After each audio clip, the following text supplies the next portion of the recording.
Нови парламентарни избори ќе стават крај на политичката и институционалната криза, ќе ја вратат демократијата и ќе ги оживеат сите демократски процеси, истакнува еден од поддржувачите на граѓанската иницијатива за заедничка Македонија Дарко Мијалковски. Според него, граѓаните ќе останат на улица, се додека не се отвори тиранската платформа и не се распишат нови избори.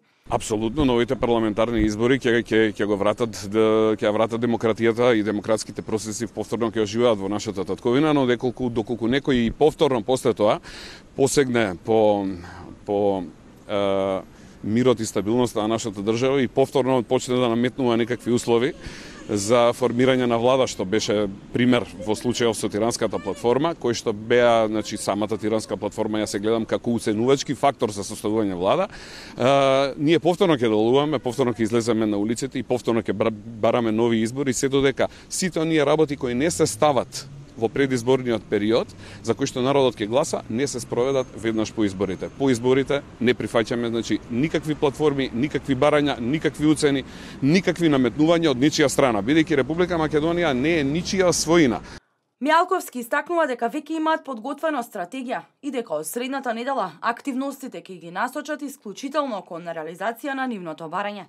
Бидејќи сите линии беа поминати, нема да дозволиме, како што кажаме, црвено-жолтата линија за крај да биде помината. Евене 55 ден денеска овдека, повторно на улиците, повторно се организираме.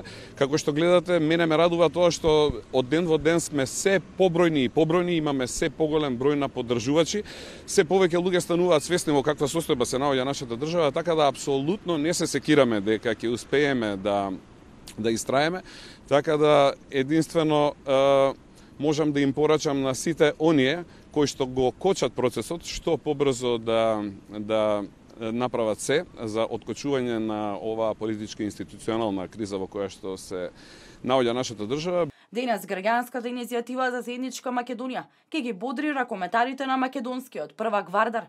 Во својот статус на Facebook објавија дека овој пат црвено-жолтите ќе навиваат за црвено-црните и дека денешниот ден е ден за издвојување на победи.